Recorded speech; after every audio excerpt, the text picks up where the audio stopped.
The grand ballroom of Ashford Manor glittered like a jewel under the crystal chandeliers, their facets catching the light from 100 flickering candles and casting rainbows across the polished marble floor. It was New Year's Eve, 1928, and the elite of London society had gathered at the invitation of Sir Reginald Hargrove, the wealthy industrialist whose fortune in steel had bought him this sprawling estate on the outskirts of the city. Laughter bubbled like the champagne in crystal flutes, and the air was thick with the scent of expensive perfumes, cigar smoke, and the faint underlying aroma of winter roses imported from the south of France.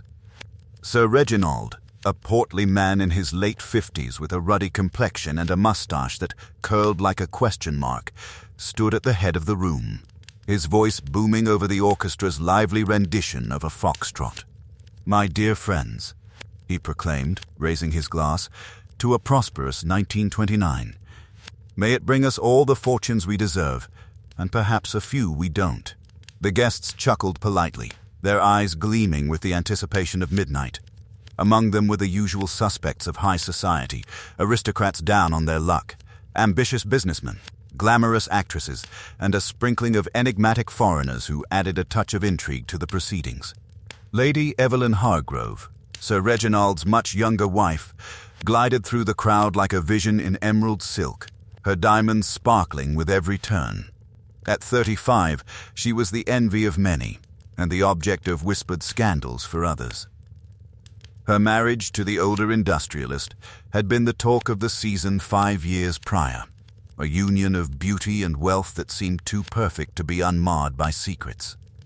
She paused to exchange pleasantries with her stepdaughter, Amelia Hargrove, a sharp-featured young woman of 23, whose inheritance from her late mother made her both independent and resentful of her father's new bride. Amelia's dark eyes flicked toward Lady Evelyn with a cool detachment, her own gown a more subdued navy blue, as if to underscore her disapproval.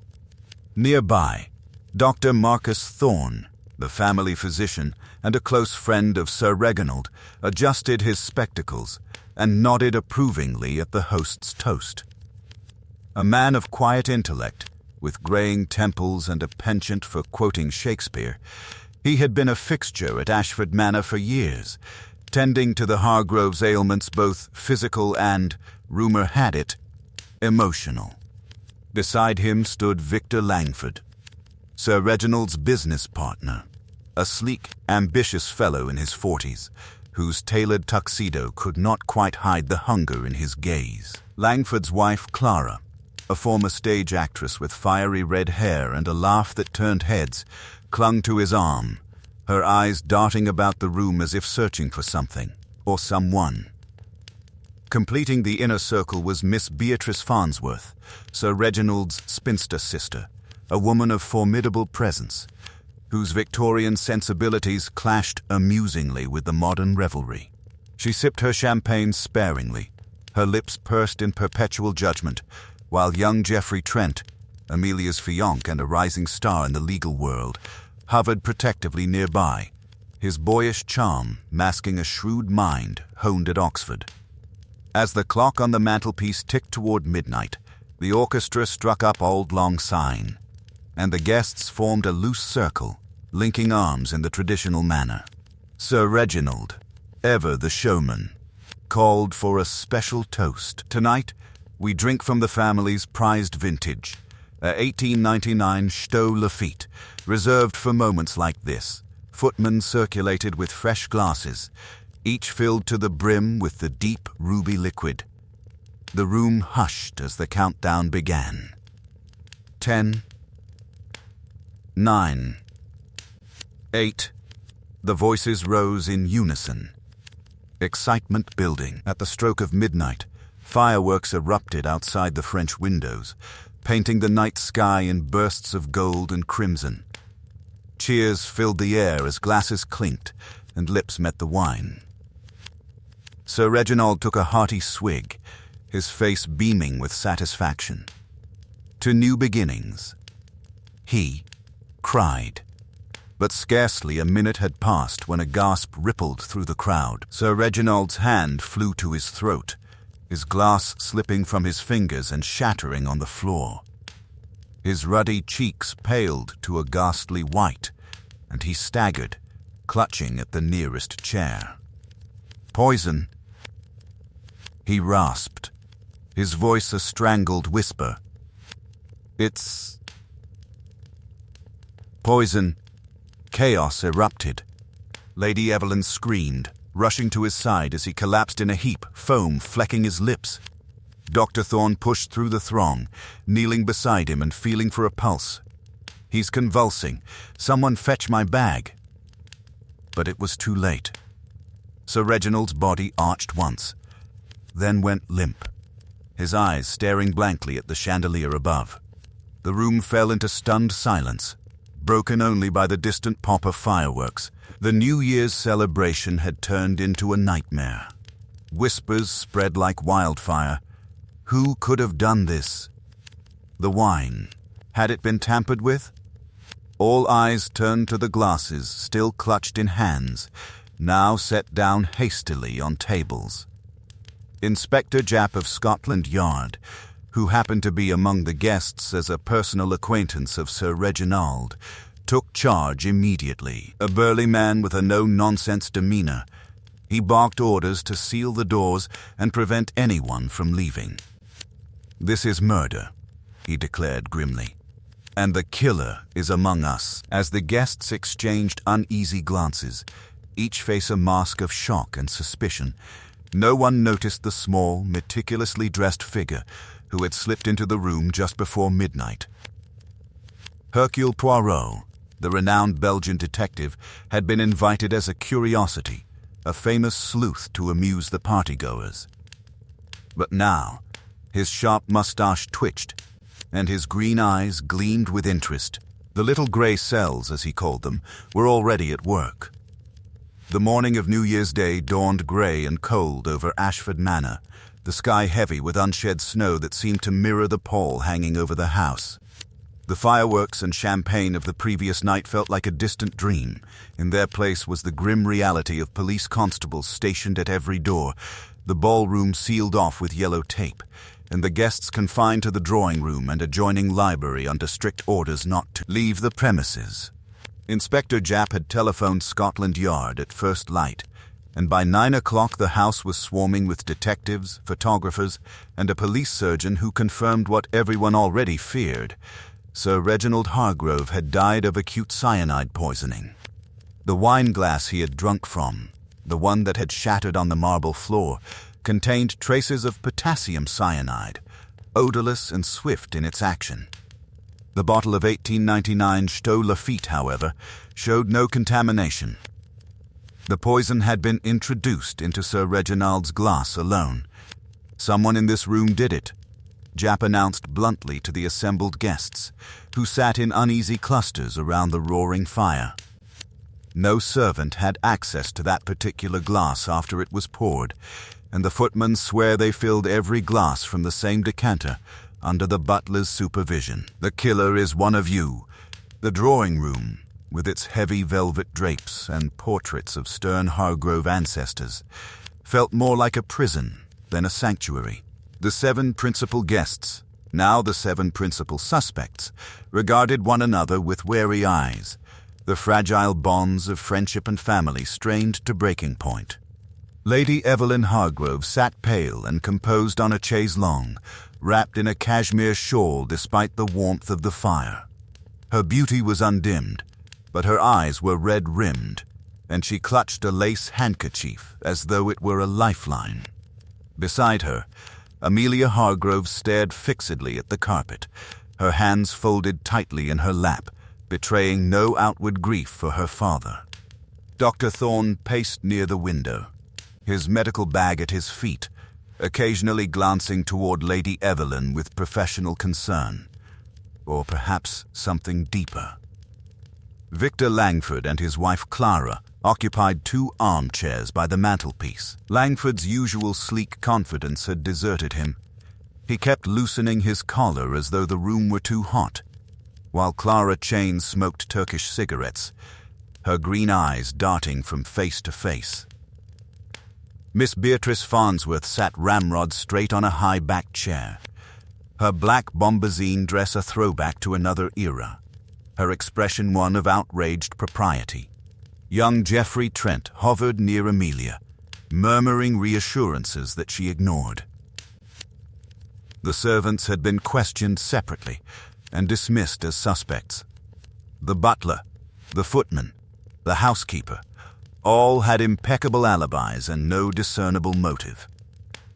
The crime had been committed in full view of 30 guests, yet no one had seen a thing. It was into this atmosphere of suspicion and forced civility that Hercule Poirot made his entrance.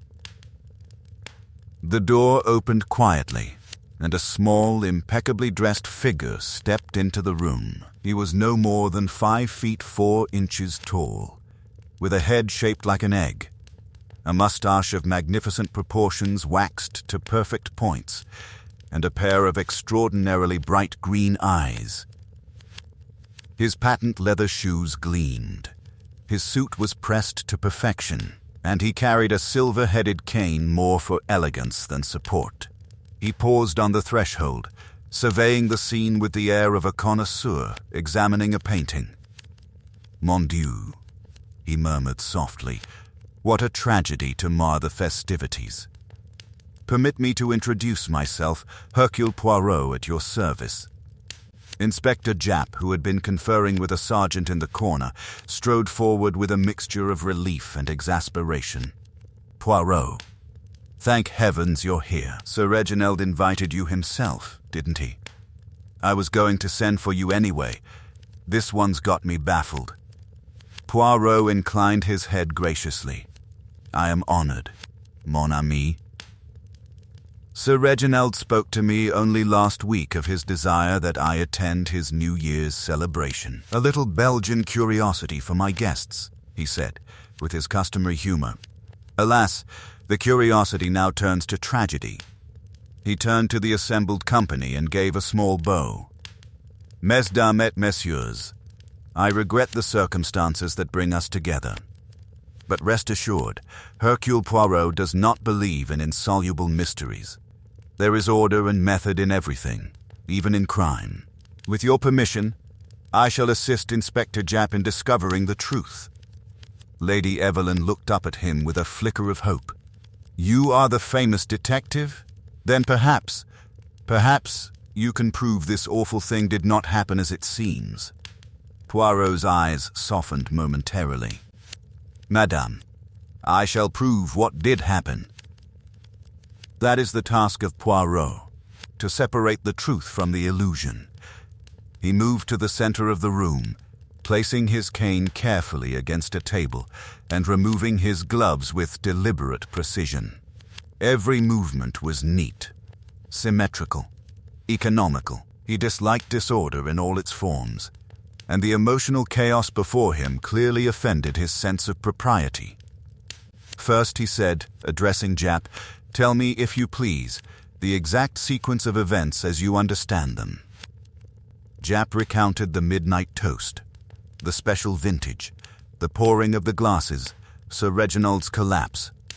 "The poison was in his glass alone," he concluded. "Someone slipped it in during the confusion of the countdown or the linking of arms. But with everyone milling about and the lights low for the fireworks, well, it could have been any of them." Poirot nodded thoughtfully. "And the motive?" "Sir Reginald was a wealthy man. There are always motives when wealth is involved." Japp lowered his voice. "Plenty. The wife gets the bulk of the estate if he dies without altering his will. Rumor has it he was thinking of doing just that. The daughter inherits her mother's trust, but she's always resented the stepmother taking her place. Langford was in deep with Sir Reginald on some risky investments. If the old man pulled out, Langford would be ruined. The doctor, well, he's devoted to Lady Evelyn, perhaps too devoted. The aunt disapproves of everyone and everything. And the young lawyer Trent is ambitious. Marrying the heiress would set him up nicely." Poirot's moustache twitched in what might have been amusement. Ah, the classic ingredients. Love, money, hatred, fear. But which combination proves fatal? That is what we must discover. He turned back to the suspects, his gaze sweeping over them like a searchlight. For now, mes amis, I ask only that you remain patient. Hercule Poirot will speak to each of you in turn, and I assure you, the truth. It has a way of revealing itself to those who seek it with order and method. The room fell silent, each person lost in their own thoughts. Outside, the first snowflakes began to fall, blanketing the grounds in white. Inside, the circle had closed. No one could leave Ashford Manor until Hercule Poirot had finished his work. Hercule Poirot stood in the center of the drawing room, like a conductor awaiting his orchestra, his small hands clasped behind his back, his head tilted slightly to one side. The snow outside had begun to fall in earnest, muffling the world beyond the windows and lending the manor an air of complete isolation. Inside, the fire crackled, but it did little to warm the chill of suspicion that had settled over the guests. Inspector Japp, ever practical, had withdrawn to the library with his sergeants to examine statements taken from the servants. He had left Poirot with a gruff, "Do what you do best, old man. Talk to them. I'll handle the fingerprints and the bottle." Poirot had merely smiled, for he knew that fingerprints would tell him little when the human heart had so much to confess. "Mesdames et messieurs," Poirot began, his voice precise, lightly accented, and carrying effortlessly to every corner of the room, "I shall not keep you long in suspense. Hercule Poirot dislikes discomfort, especially the discomfort of the mind. Therefore, I propose that we begin at once. I will speak with each of you privately, in the small morning room across the hall. One by one, if you please. The order, it is unimportant, except to the murderer, perhaps." A nervous ripple passed through the group. Clara Langford exhaled a thin stream of cigarette smoke and laughed too loudly. "Really, Monsieur Poirot, must we be treated like children called to the headmaster's study?" Poirot turned his brilliant green eyes upon her. "Madame, it is not I who treats you so. It is the poisoner who has imposed this unpleasant necessity upon us all. But I assure you, my questions will be courteous. I seek only the truth." He consulted a small leather notebook, though he had not yet written a word in it. "We shall begin with Lady Evelyn Hargrove." Lady Evelyn rose with the composure of one long accustomed to being the center of attention. She preceded Poirot across the hall, her emerald silk rustling softly, the scent of gardenias trailing in her wake. The morning room was small and bright, with pale yellow walls and a view of the snow-covered rose garden. Poirot closed the door firmly, indicated a chair by the window, and took the one opposite, arranging himself with meticulous care, smoothing his trousers, adjusting his tie, placing his cane across his knees. "Madame," he began gently, "accept, I beg you, the condolences of Hercule Poirot. To lose one's husband in such a manner, it is terrible." Lady Evelyn inclined her head. "Thank you, Monsieur Poirot. It has been a shock." Her voice was low, musical, controlled. "Permit me to be direct. You were standing beside Sir Reginald when he drank from the fatal glass? I was on his left, yes. Amelia was on his right. And you observed nothing unusual? No one approaching his glass during the linking of arms or the countdown?" She hesitated the merest fraction. "No one. The room was crowded, the lights dimmed for the fireworks, but I was watching Reginald. He was happy, truly happy. He loved these gatherings." Poirot nodded sympathetically. "One understands. And yet, madame, There are whispers, forgive me, that Sir Reginald had lately spoken of altering his will, that he was displeased with certain aspects of his marriage. Lady Evelyn's eyes flashed, but her voice remained steady. People will always gossip about a marriage where there is a difference in age. Reginald and I had our disagreements, like any couple. But he never spoke to me of changing his will. Never? Never. Poirot allowed a small silence to develop, watching her closely. She met his gaze without flinching.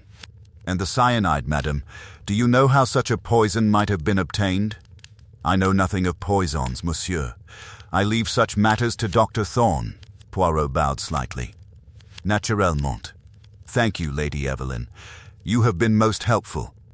When she had gone, Poirot remained seated, stroking his moustache thoughtfully. The widow was poised, beautiful, intelligent. She had motive, wealth, freedom, perhaps another admirer, yet something in her demeanor rang true. Or was it too true? Next came Amelia Hargrove, summoned by a footman. The young woman entered stiffly, her dark eyes wary. She sat without waiting to be asked, folding her hands like a schoolgirl. Miss Hargrove, Poirot said kindly, you have lost your father. That is a great sorrow. He was not an easy man to love, she replied bluntly. But he was my father. Indeed.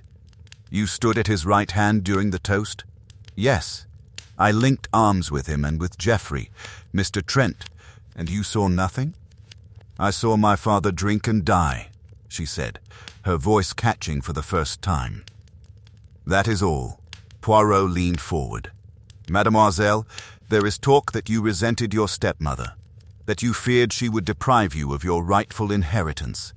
Amelia's lips tightened. I have my mother's money in trust. No one can touch that. As for the rest, my father could leave his fortune to a cat's home if he wished. I did not poison him. Poirot studied her pale, determined face. Anger, yes. Grief, perhaps. But guilt? He could not yet tell. One by one they came, Dr. Thorne precise and medical in his answers, Victor Langford sweating slightly despite the cool room, Clara Langford flirtatious and evasive, Miss Beatrice Farnsworth indignant at the very suggestion of murder in the family, Geoffrey Trent earnest and protective of Amelia. Each interview lasted no more than 10 minutes. Yet Poirot emerged at the end, with his little grey cells, humming. He had asked the same questions in slightly different ways, noted hesitations, contradictions, the flicker of an eyelid, the tightening of a hand. As he returned to the drawing room, snow piling softly against the windows, he murmured to himself, they all lie, a little, but one lies completely. And Hercule Poirot will discover which one. Poirot returned to the drawing room as the grandfather clock struck 3. The snow had thickened, erasing the footprints of the police constables who patrolled the drive. The suspects had dispersed into uneasy pairs, Lady Evelyn with Dr. Thorne by the fire, Amelia and Geoffrey in the window alcove, the Langfords whispering near the piano, Miss Farnsworth alone with her embroidery. Poirot did not resume the formal interviews at once. Instead, he moved among them like a courteous host, accepting a cup of tea from the butler, complimenting Miss Farnsworth on the symmetry of her stitches, inquiring of Clara Langford whether the Turkish cigarettes were to her taste. All the while his eyes missed nothing, the way Victor Langford's fingers drummed incessantly on the arm of his chair, the quick glance Dr. Thorne threw toward Lady Evelyn whenever she spoke, the rigid set of Amelia's shoulders. At length he drew Inspector Japp aside. Tell me, mon ami, what have your men discovered in the ballroom? Japp shrugged. Precious little. The broken glass has been pieced together, cyanide crystals adhering to the inside, none on the outside. The bottle is clean. No fingerprints worth speaking of. Too many people handled the glasses. The footmen swear the tray was never out of their sight after pouring. And the other glasses? All tasted and tested. Perfectly harmless. Poirot nodded. So the poison was added to one glass only, after the wine was poured. During the confusion of the countdown, perhaps, when arms were linked and attention fixed on the clock. That's the theory, Japp said gloomily. But 30 people milling about, anyone could have done it. Persistent, Poirot murmured. And yet, not anyone. Only someone close enough to Sir Reginald to reach his glass without attracting notice. He turned back to the room and raised his voice gently. If you permit, I should like now to ask a small question of each of you, here, in the presence of all. It will save time, n'est-ce pas? There was a general murmur of assent, tinged with apprehension. Poirot began with Victor Langford. Monsieur, you are Sir Reginald's business partner. Tell me, were the steel ventures prospering? Langford hesitated. There were difficulties. The market is uncertain. But Reginald and I had plans, big plans, for 1929. Plans that required his capital? Yes. And if he had withdrawn that capital? Langford's jaw tightened. We would have managed. Clara Langford laughed sharply. Victor means we would have been ruined, Monsieur Poirot. Reginald held the purse strings. But Victor didn't poison him for that. Victor hasn't the nerve. Her husband shot her a furious glance. But Poirot merely inclined his head. Madame is frank. I admire frankness. He moved to Dr. Thorne. Doctor, you are the family physician. Cyanide, is it difficult to obtain? Thorne adjusted his spectacles. Not for a medical man. I keep a small quantity in my surgery for certain preparations, but my bag was in the cloakroom all evening, under the butler's eye. And you were near Sir Reginald during the toast? I was 2 places to his left, beside Lady Evelyn. Poirot's gaze flicked to Miss Beatrice Farnsworth. Mademoiselle, you disapproved of your brother's second marriage, I think? Miss Farnsworth drew herself up. I disapproved of many things, Monsieur. Modern manners, modern morals. But I did not murder my own brother. Of course not, Poirot said soothingly. Yet family feeling is strong. Perhaps you feared for his soul, or his fortune? She bristled. I feared for his dignity. Finally, he turned to Geoffrey Trent. Monsieur Trent, you are engaged to Miss Amelia. A happy event. But Sir Reginald, did he approve the match? Geoffrey flushed. He had reservations. Said I was ambitious. But he would have come round. Amelia spoke for the first time, her voice cold. My father changed his mind about many things lately, especially about wills. The room stilled. Lady Evelyn's teacup rattled in its saucer. Poirot allowed the silence to linger, then smiled pleasantly. Merci. You have all been most illuminating. Later, alone with Japp in the library, Poirot paced before the fire. You see, my friend, each has motive. The wife, freedom and fortune. The daughter, resentment. The partner, ruin averted. The doctor, perhaps unrequited love. The actress wife, jealousy or boredom. The aunt, moral outrage. The young lawyer, ambition blocked. Japp grunted. So which one? Poirot raised a finger. Patience. Motive is not enough. We must find opportunity and the lie that betrays the murderer. Outside, the snow continued to fall, sealing Ashford Manor in a white cocoon.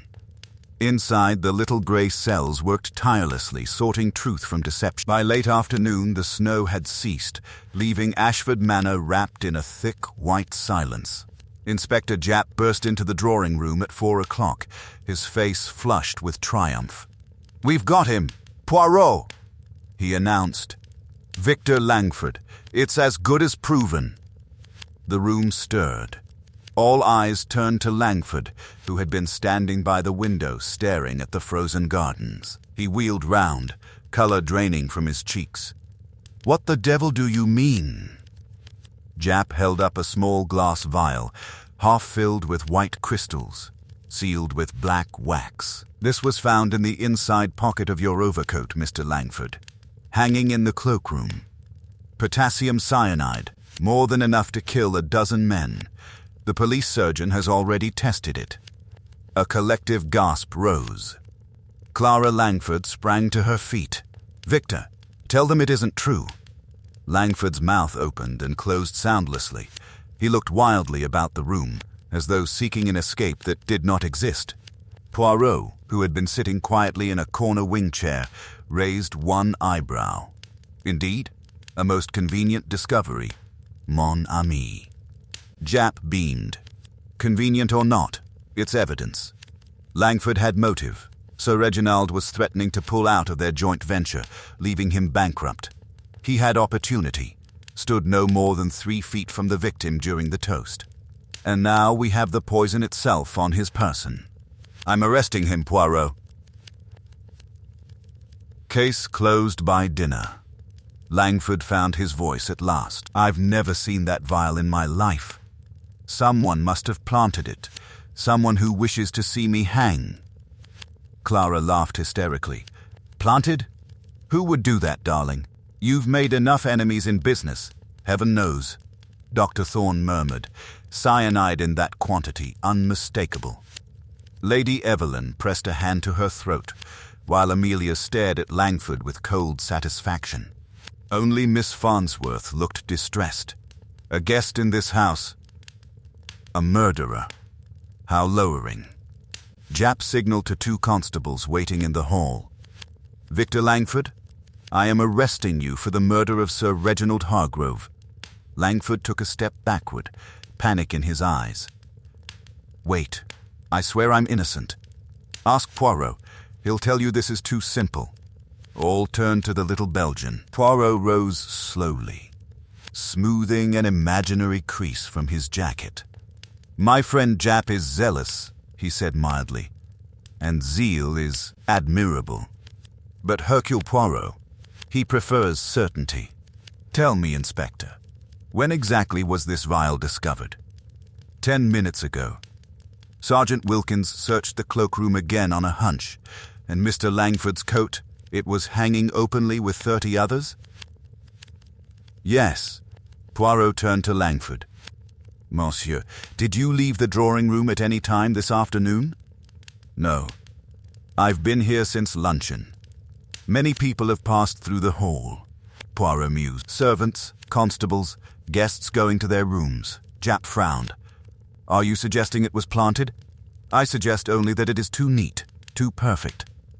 The murderer who is clever enough to poison 1 glass among 30 in full view of a crowded room without being observed, such a one does not then carry the evidence in his overcoat pocket for anyone to find." He took the vial delicately from Japp's hand, held it to the light, sniffed the stopper. "Interesting. The wax is fresh. And the label? None at all. A careful murderer would disguise his poison better than this." Langford seized the lifeline. "You believe me?" "I believe," Poirot said precisely, "that the case is not yet closed. This vial is a false lead, planted to direct suspicion.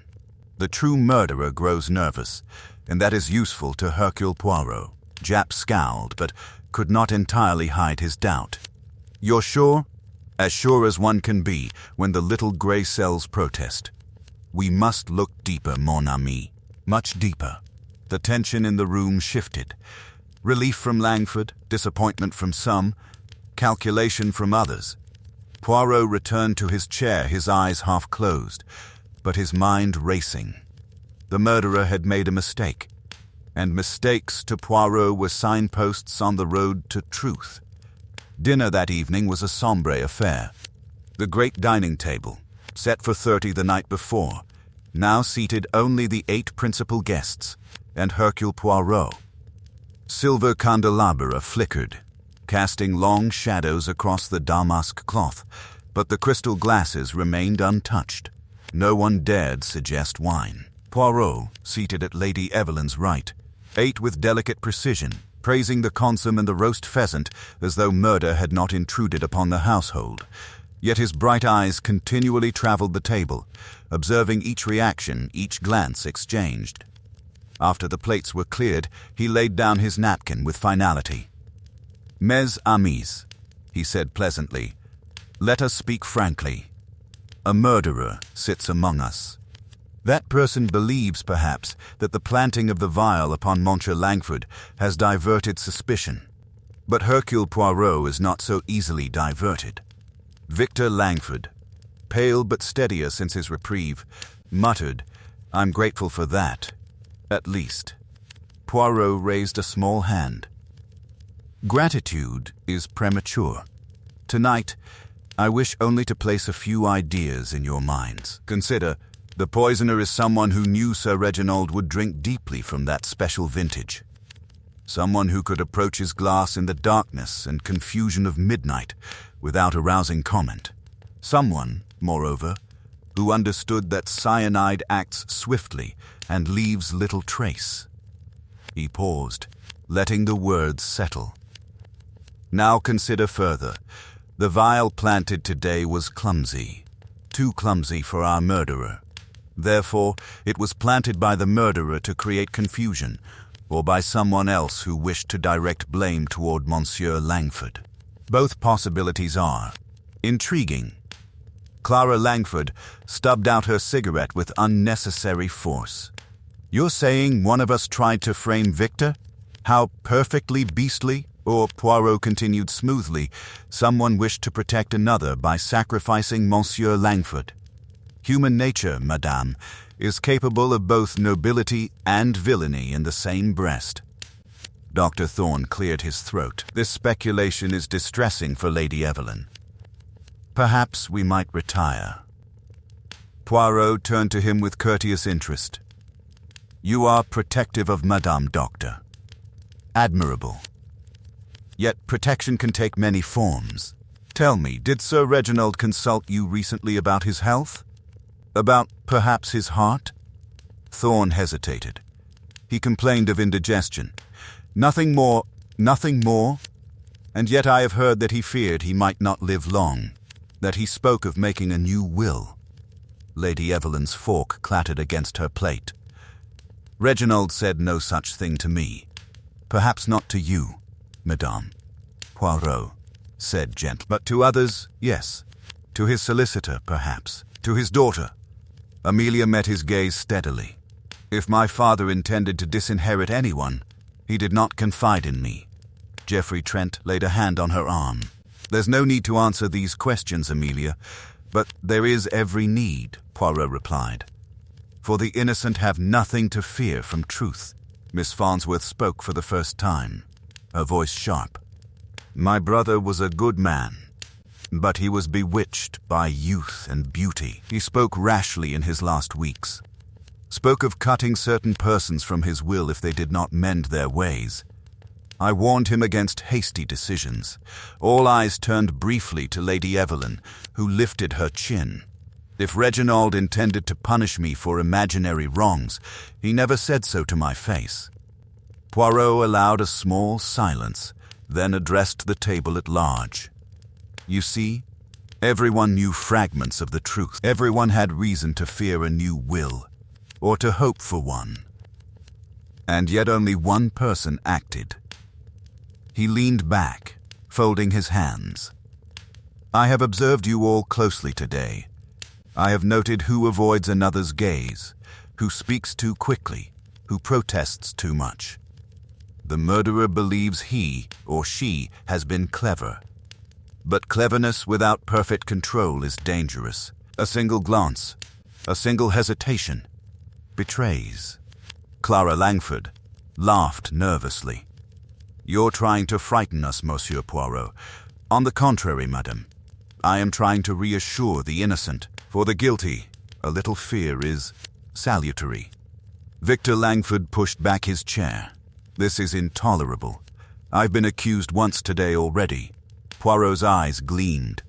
'And you reacted with anger, natural. But observe, others react with silence, or with defiance, or with helpful suggestions. Each reaction is a brushstroke in the portrait I am forming. He rose. For tonight, that is enough. Tomorrow, perhaps, we shall see more clearly. Sleep well, mes amis, if you can. As the party dispersed, Poirot lingered in the hall, watching them ascend the staircase. Dr. Thorne offered his arm to Lady Evelyn. Amelia walked alone, Geoffrey trailing. The Langfords quarrelled in whispers. Miss Farnsworth marched like a grenadier. Poirot murmured to himself. One of them did not enjoy their dinner. One of them is beginning to feel the net tighten. And that is exactly as Hercule Poirot intended. The house woke to a commotion just after dawn on the 2nd of January.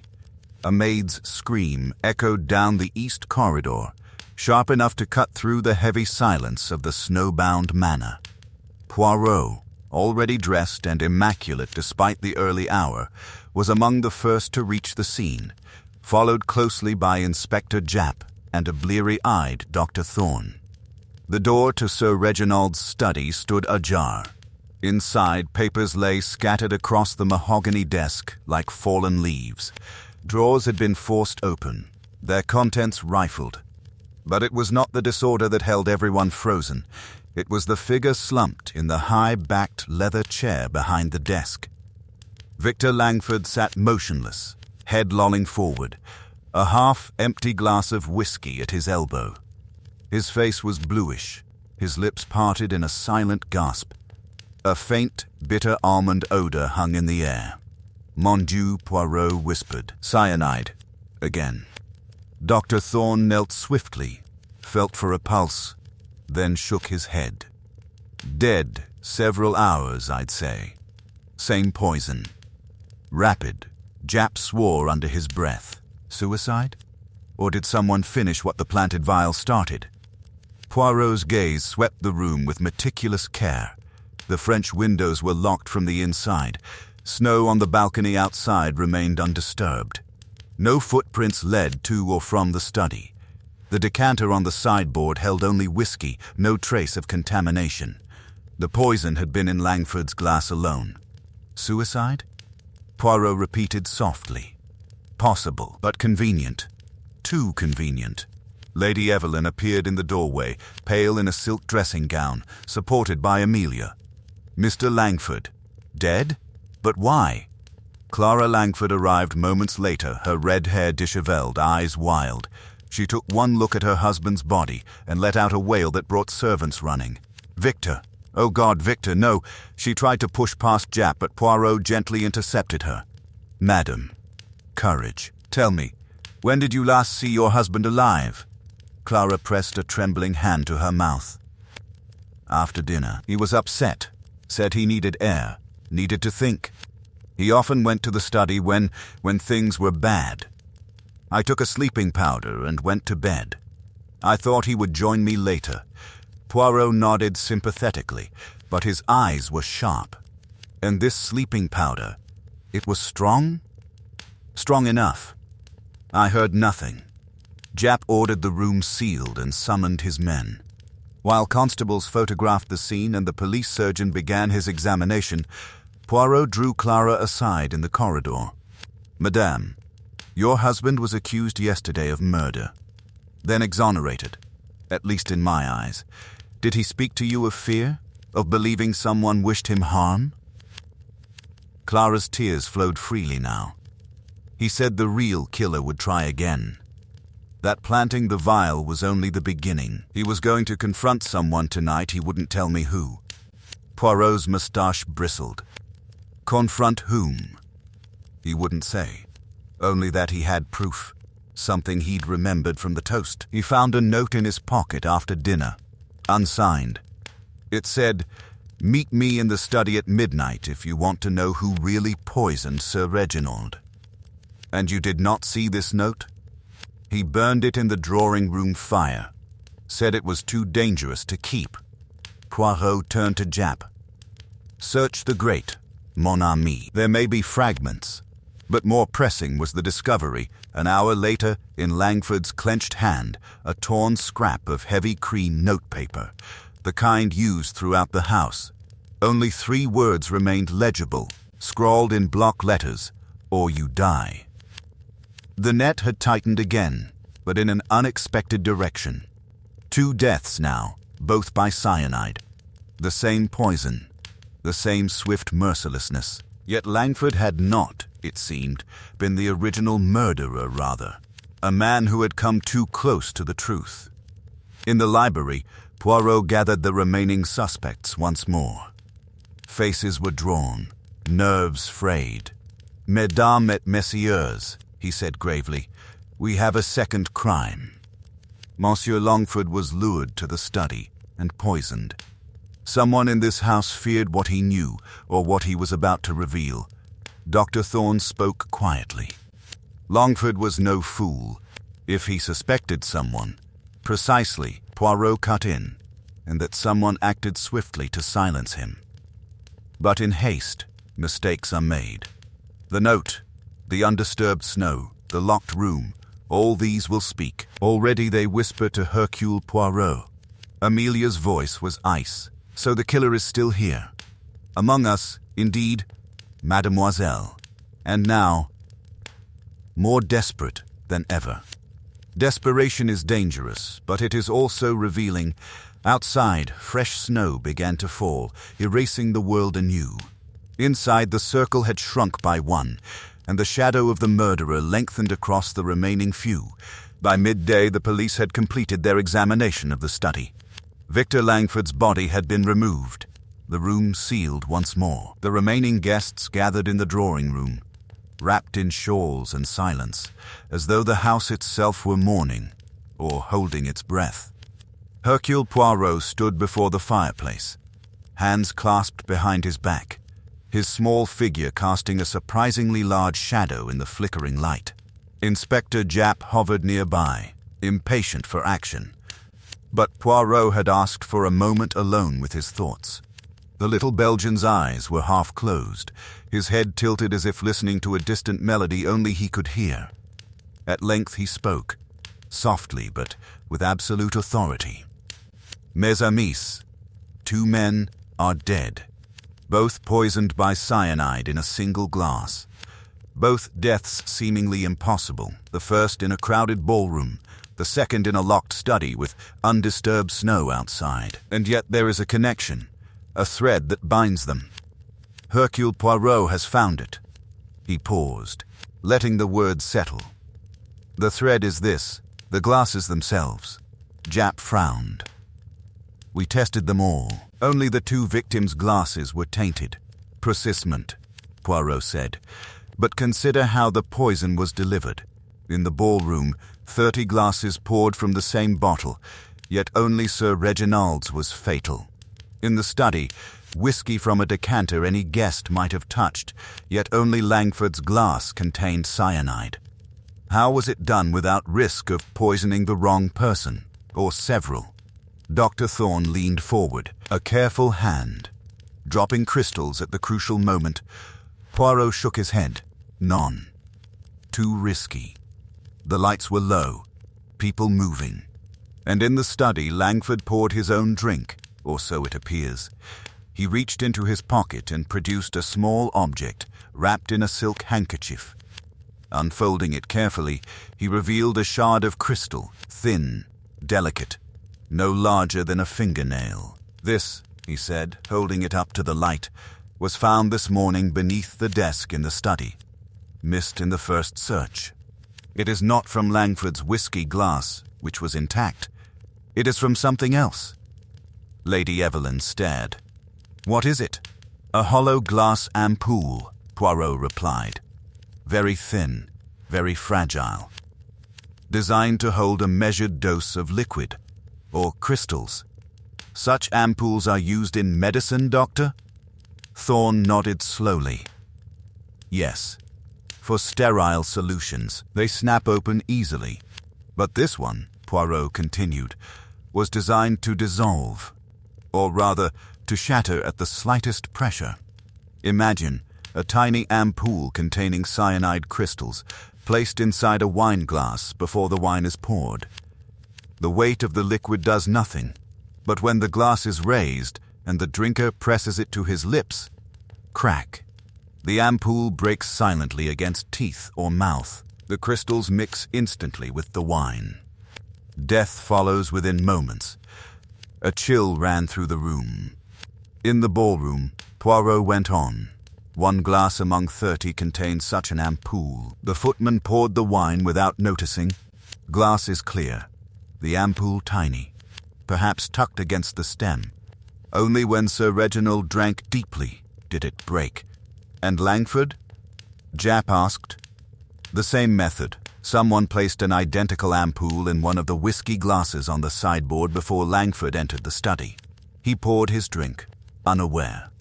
When he drank, again, the pressure against the lips shattered it. Clara Langford whispered, "But how could the murderer be sure only the intended victim would choose that glass?" Poirot smiled faintly. Because the murderer knew their habits. Sir Reginald always took the glass nearest him on the tray, centre front, as host. Langford, when troubled, always used the heavy-cut crystal tumbler with the small chip on the base, the one kept specially for him on the sideboard. Intimate knowledge, you see. He replaced the shard in his handkerchief. This is the hidden clue, the method overlooked by all but Hercule Poirot. No sleight of hand in the dark. No dropping of poison under watchful eyes. Merely preparation, patience, and precise understanding of the victim's movements. Amelia spoke. Voice tight. Then anyone with access to medical supplies could have obtained such ampoules, Poirot finished. Or modified ordinary ones. But more importantly, someone who knew both victims' habits intimately, someone close. He did not yet name the name forming in his mind.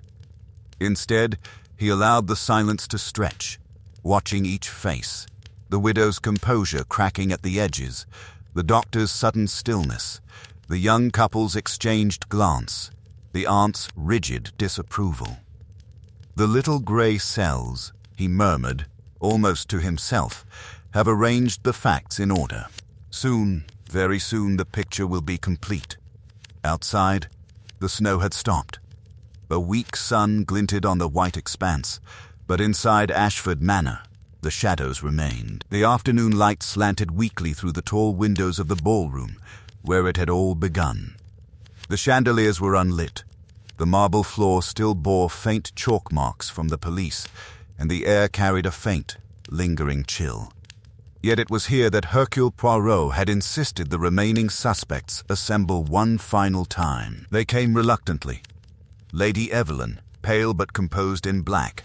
Amelia Hargrove, rigid beside Geoffrey Trent. Dr. Marcus Thorne, spectacles polished to a nervous gleam. Clara Langford, eyes swollen from weeping. Miss Beatrice Farnsworth, upright as ever in her bombazine. Inspector Japp stood by the door, notebook in hand, while 2 constables waited in the hall. Poirot took his place beneath the great clock that had counted down to midnight 2 nights earlier. He was immaculate, suit pressed, mustache waxed, shoes shining, as though disorder itself dared not approach him. "Mesdames et messieurs," he began, his voice carrying easily in the hushed room, "we have reached the moment of truth.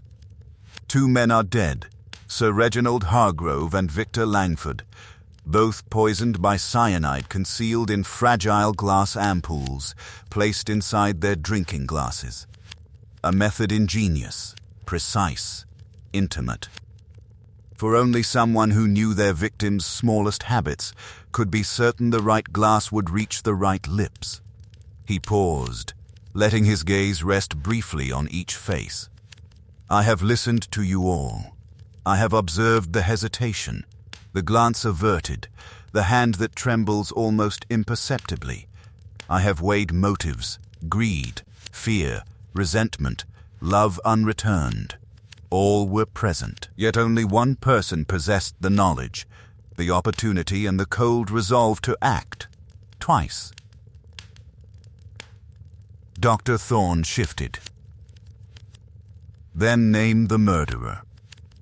"Monsieur Poirot." This suspense is intolerable. Patience, Doctor. The truth must be served correctly, like a fine meal, course by course. Poirot raised one small hand and began to count on his fingers. First, the ampoules.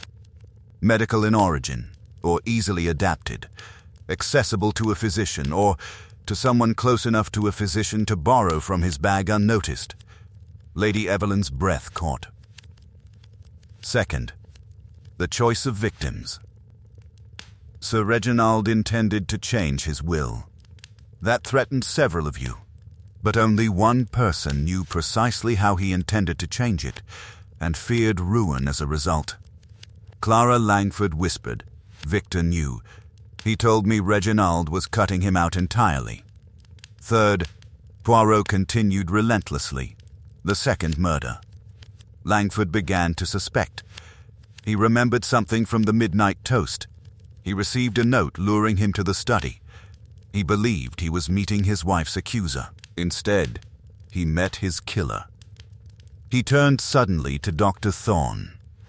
Doctor, you told us your medical bag was in the cloakroom all evening on New Year's Eve. Yet the butler informs me you retrieved it briefly to fetch aspirin for Lady Evelyn's headache. 10 minutes, perhaps, enough to remove 2 tiny ampoules. Thorne's face remained calm. Many people have headaches at parties, monsieur, indeed, and you are devoted to Lady Evelyn. Devoted enough to kill the husband who, you believed, was about to cast her off penniless for a younger rival? Devoted enough to fear that Victor Langford had guessed your motive? Thorne smiled thinly. Conjecture. No, Poirot said softly. Fact, for it was you who planted the vial in Langford's coat yesterday, hoping to end the investigation with his arrest. When that failed, you acted again, swiftly, desperately. He produced the silk handkerchief once more, unfolding it to reveal not only the glass shard but a second object, a tiny snap off ampoule neck, still bearing traces of black wax. This was recovered from the ballroom grate this morning.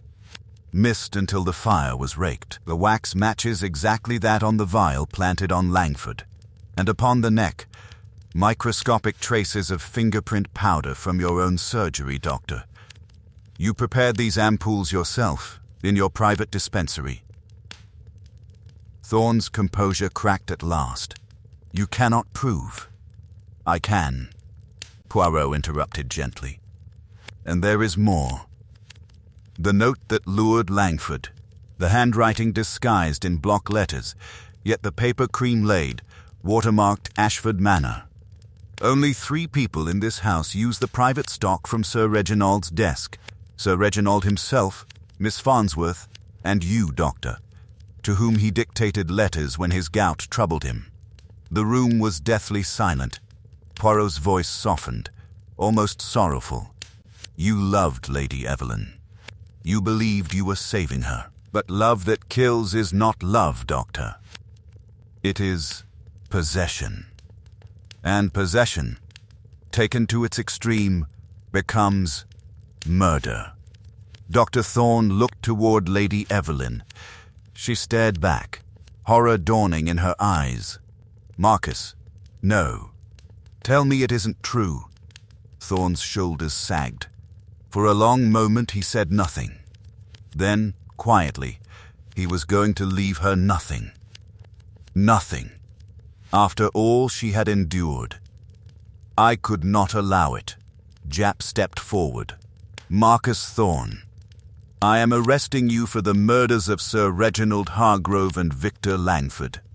Thorne did not resist. As the constables took his arms, he looked once more at Lady Evelyn, not with defiance, but with a strange bleak tenderness. Poirot watched him go, then turned to the others. It is finished. The order is restored. Dr. Marcus Thorne offered no resistance as the constables led him from the ballroom. His head was bowed, the fight gone out of him, leaving only a weary acceptance. Lady Evelyn watched him go, her face a mask of shock and betrayal, tears glistening but unshed. Poirot resumed his place beneath the clock, his voice steady and precise. You wish the full explanation, n'est-ce pas? Then let us lay it bare, step by step, as order demands. He held up the silk handkerchief with its damning fragments. The method was brilliant in its simplicity.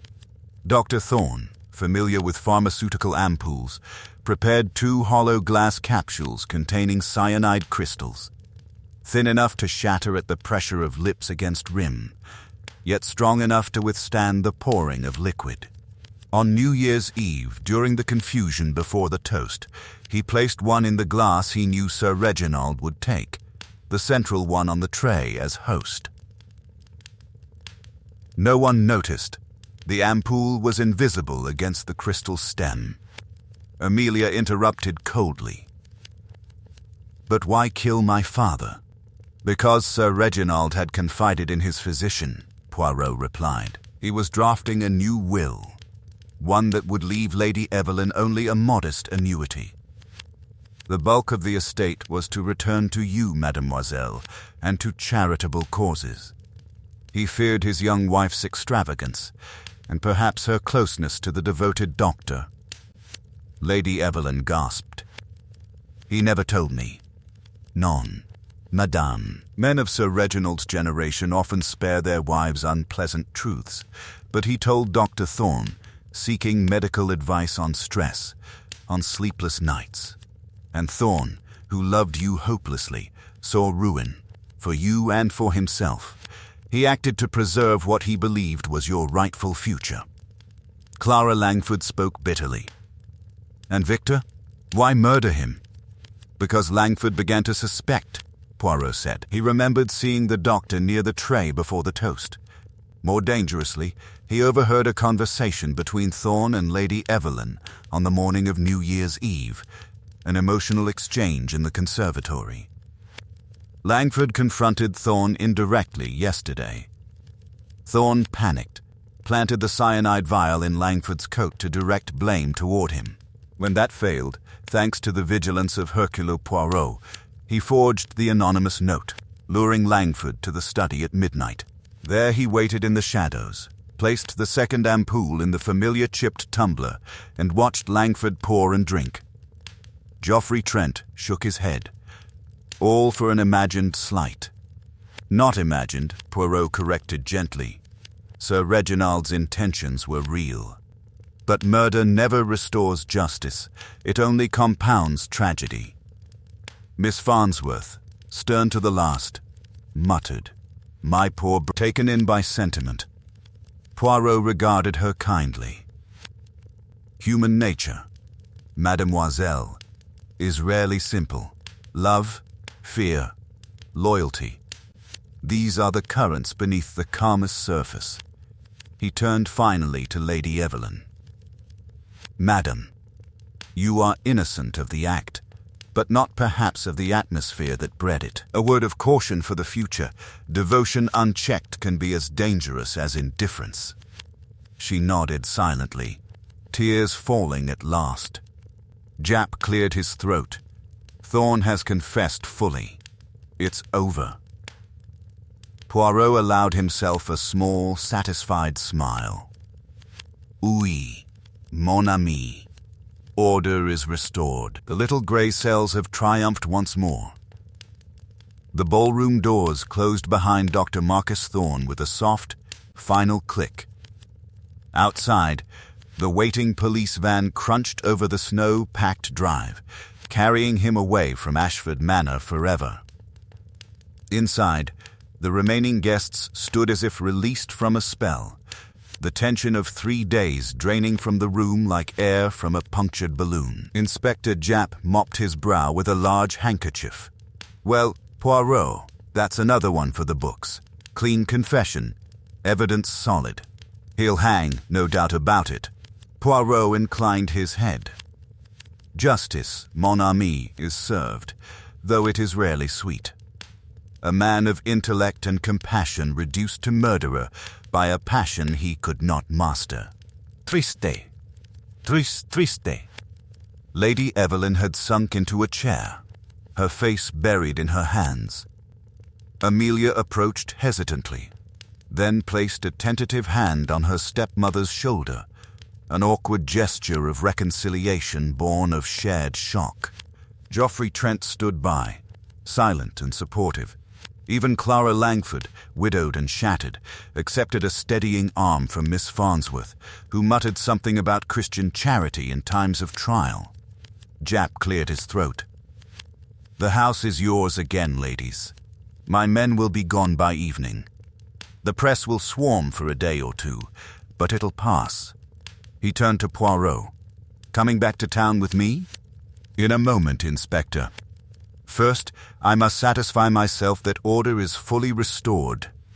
When the others had dispersed, some to pack, others to seek the solace of tea or solitude, Poirot lingered in the ballroom. He walked slowly to the spot where Sir Reginald had fallen, gazing at the faint outline still visible on the marble. Then he moved to the long table where the fatal tray of glasses had stood. "Order," he murmured to himself. "Symmetry. Precision. These are the enemies of chaos and of crime." He straightened an askew chair, aligned a fallen cushion, and only then allowed himself a small, satisfied sigh. Later in the hall, as he donned his overcoat and fur-lined gloves, Lady Evelyn approached him. Her eyes were clearer now, though shadowed by grief. "Monsieur Poirot," she said quietly, "I owe you my life, perhaps." If Marcus had succeeded in framing Mr. Langford, or if suspicion had fallen on me, Poirot bowed over her hand. "Madame, you owe me nothing. I serve only the truth, but permit me a word of advice. In future, choose your devotees with care. Passion is a fire, it warms, but it can also consume." She managed a tremulous smile. "I shall remember." Amelia joined them, offering her own stiff thanks. Poirot accepted with grace, his green eyes twinkling. As the police car pulled away, snowflakes beginning to fall once more, Poirot leaned back against the leather seat beside Japp. "A satisfactory conclusion," Japp remarked. "Satisfactory enough," Poirot agreed, though one reflects, how fragile is the veneer of civilization. A toast to the new year becomes a toast to death. Love becomes murder. All because one man could not accept that the object of his devotion belonged to another. Japp grunted. "Human nature, eh?" "Precisely, mon ami, human nature. The most complex puzzle of all, and the one Hercule Poirot will never tire of solving." The car disappeared down the long drive, leaving Ashford Manor behind, silent, snow-covered, and, at last, at peace. Some days later, in his London flat, Hercule Poirot sat before a perfectly arranged breakfast tray, 2 boiled eggs of identical size, toast cut into precise soldiers, coffee poured into a cup placed exactly in the center of its saucer. He glanced at the morning newspaper headline, "Doctor confesses to double poisoning at New Year Manor tragedy," and permitted himself a small nod of approval. The facts were reported accurately, without sensational excess. Order prevailed even in journalism. A knock announced Captain Hastings, fresh from a morning ride in the park. "I say, Poirot," he began cheerfully, "you've been in the papers again. That New Year's business, extraordinary. Poisoned glasses with hidden ampoules. Sounds like something out of a thriller." Poirot twinkled. "My dear Hastings, it was exactly like something out of a thriller. Because life, alas, so often imitates bad fiction. But the little grey cells, they do not rely on melodrama. They require only logic, method, and a passion for symmetry." Hastings buttered his toast enthusiastically. "All the same, you saved that Langford fellow from the gallows, only for him to be murdered hours later. Bit grim." "What?" "Grim, yes, yet instructive. It reminds us that the murderer who strikes twice rarely escapes the third reckoning, that of justice." Hastings chuckled. "You'll never change, Poirot. Always the same. Neat, tidy, and insufferably pleased with yourself, Poirot smoothed his moustache with delicate satisfaction. Insufferably non mon ami, merely impeccably correct. And now, if you please, pass the marmalade. One must begin the day with perfect balance. Outside, London stirred under a pale winter sun. Inside, Hercule Poirot sipped his coffee, his world once more in exquisite order, ready for whatever new chaos human nature might next present. The case of the New Year's Eve poisoning was closed.